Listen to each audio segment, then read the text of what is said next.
Hello everyone, I'm Mr. Zalty and this is the Saltiest show on YouTube. Today we'll be re-racking my mead.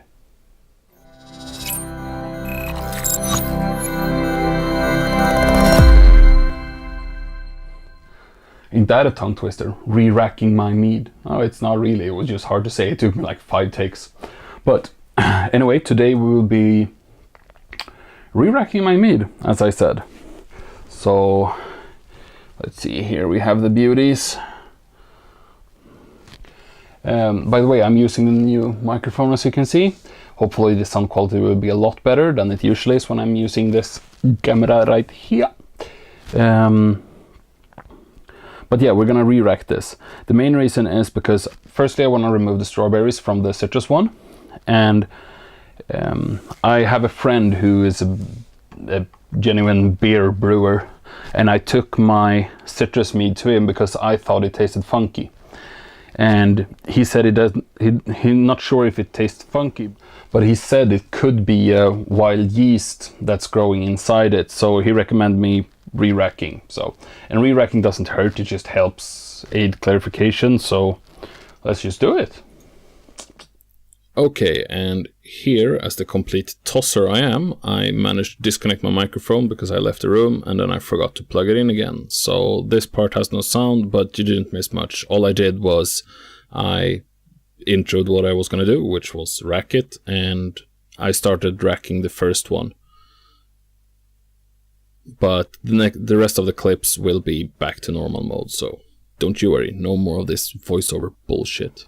I just realized something here when I was trying to get the slowberries out, is that the bottom part of the mead had a really strong aniseed and slowberry taste to it, especially the aniseed, which isn't strange.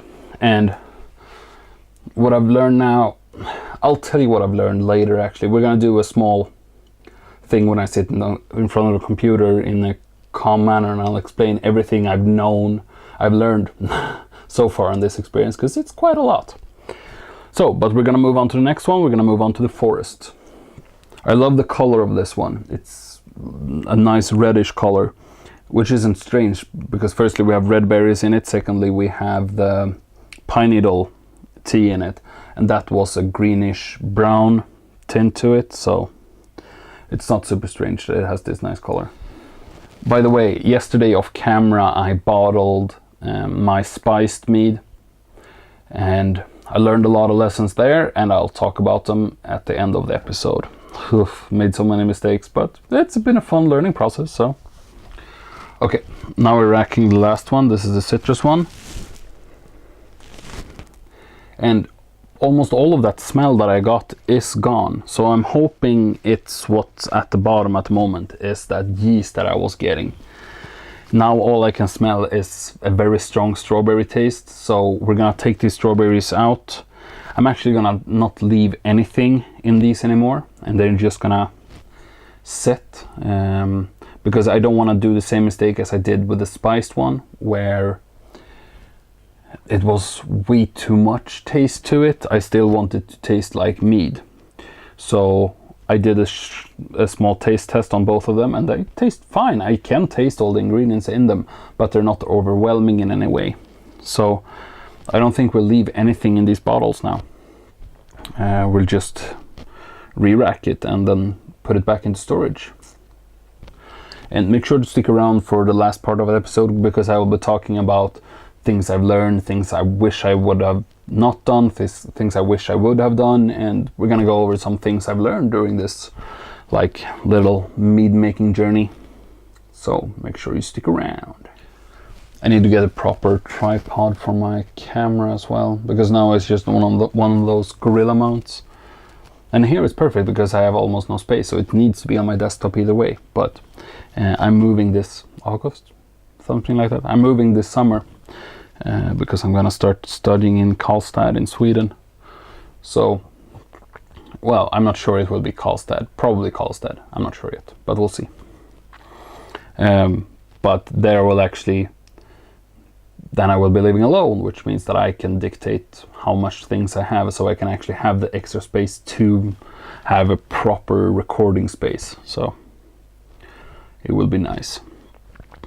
So I don't have to be cramped in my bedroom like I am right now. Okay, so I re-racked them all. Well, the 3 ones we have left. And I just tasted a bit of it, smelt them a bit, and I think they smell fine now. The citrus one, the problem I think I have with it is strawberries.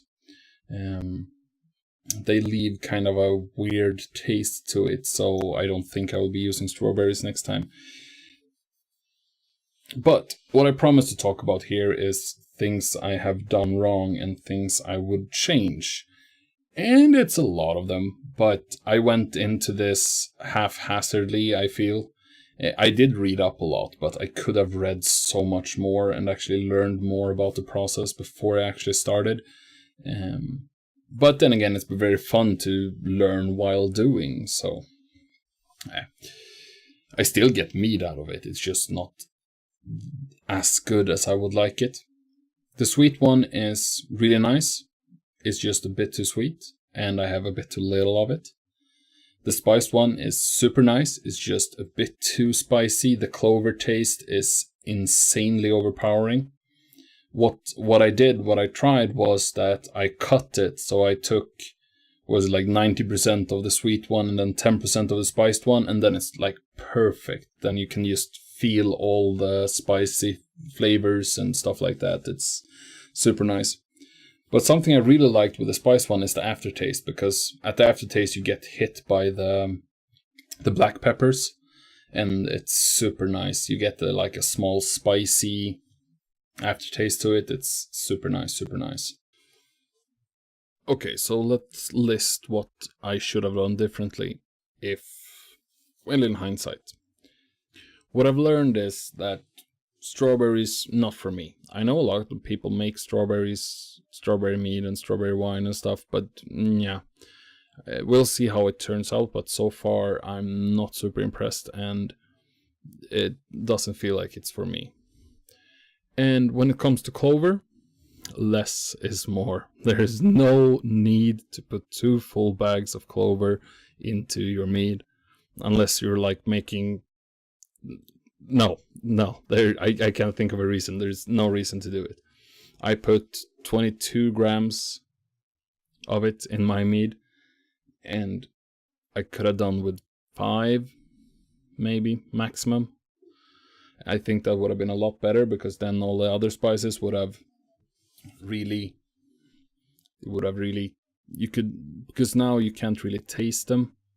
They kind of get killed by the clover,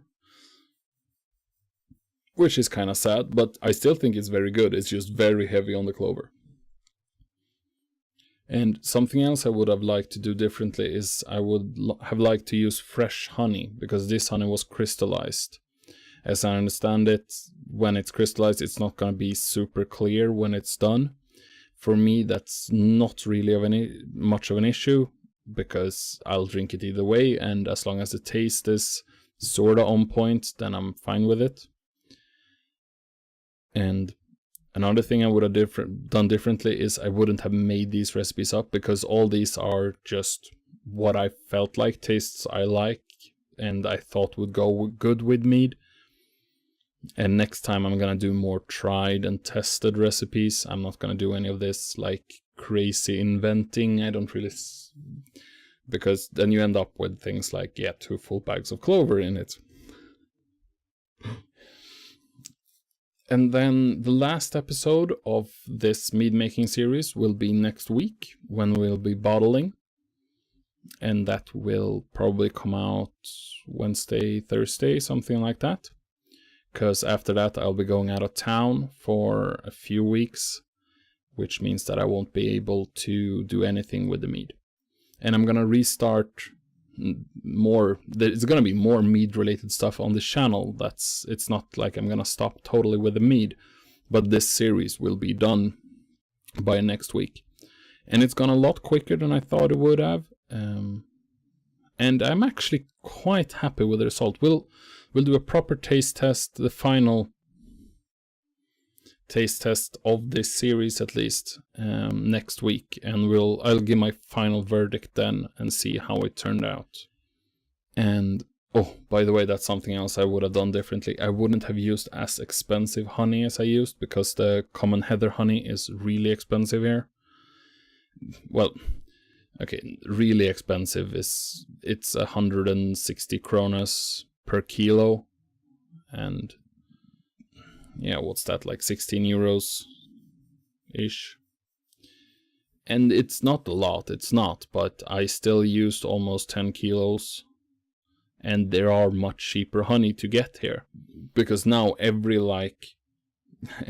small part I pour out feels like it's hurting my heart, and it's hurting my wallet, and I feel like if I had used cheaper honey, I could be brutaler with it. Like the spiced one, I probably just would have poured it out and made a completely new batch with less clover in it. But now it feels like, since the honey was so expensive, I need to bottle it and drink it. I still like the taste of it, I really do. But it could be a lot better. That's all I'm saying. And that has been our second to last episode in this mead making series. Make sure to hit that subscribe button so you'll see when the next episode comes out. And I'll hope I see you then.